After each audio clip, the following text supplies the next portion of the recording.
We're taking a look at the state of the art market right now. As the financial markets turn to the upside, will art also be getting a boost as well? We're asking that question of Marc Porter. He's the president of Christie's America. So you've really got an indication of what the auction market's like right now. I was reading up, and it jumped out that in the first 6 months of 2009, nothing over $10 million really sold. What's selling now? What's selling now are objects of great quality. In the first half of the year, we had very few objects consigned that were fresh to the market, properly priced, and what the market really wanted. As confidence was regained in the art market, the sellers started putting better things on the market. So we've seen old master paintings, diamonds, impressionist paintings, post-war and contemporary art. Almost anything of great quality is selling well now. And I believe we have some pictures of particularly the old masters. This was an impressive amount that they garnered at auction. It was our largest old master painting sale in history, led by an extraordinary Raphael drawing, a work on paper for almost $50 million, and lots of American bidding in that sale as well, which was a nice thing for us to see return. Americans now returning, because we had been hearing that it was really the Asian buyers who were supporting the market over the past year or so. There's the Raphael head of a muse drawing that we're showing now. Look at that, $47 million? Yes. And yes. That from American buyers? It did in the end sell to an American buyer. Of course, there was underbidding from around the world, and that's something that we've seen throughout the cycle. The Americans were a little bit less brave during the first half of the year and the last half of 2008, but are now starting to take pole position. So 47 million, it sounds like a lot, but you would expect 2 years ago to have, I mean, what would that have brought in? Well, that object probably would have brought exactly the same amount of money 2 years ago, but possibly to a different national buyer. Okay. The very, very best objects were simply missing from the market for the past 2 years. Now that they've come back, the prices are at the same levels. I mean, there was speculation that during the depths of the crisis that people were just trying to get any kind of liquidity they could. They were selling pieces of artwork that they loved just to try to get some immediate cash. Did that truly flood the market, and how much did that depress prices? It's interesting. We expected a flood of objects coming on the market as people attempted to raise cash. But instead, what seemed to have happened is that once the stock markets and the equity markets started recovering in March, people felt much richer and felt that they didn't have to turn to works of art to sell.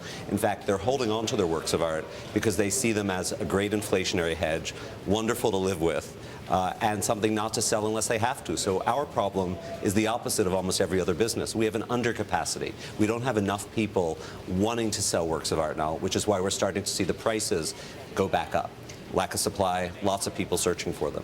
No, it's not just the old masters. I mean, highlight for me, if you would, what sectors, what categories? I mean, we've got wine, we've got jewelry, we've got other collectibles. What's the strongest right now? The strongest category right now is probably jewelry. Really? And one of the reasons driving the jewelry market is that it's totally global. And it's also of great interest in the mainland Chinese. So for the first time in our New York sales, we've been seeing almost a quarter of the sales sold to buyers from mainland China. On the other hand, the very top lots in the sale, after fierce bidding battles, have gone to buyers in Europe and from both North and South America. We're looking at a pink diamond by Graf that went for almost $11 million there. Where did that go? Who bought that? That was bought by an Asian buyer. We sold that in Hong Kong, but it was underbid by an American.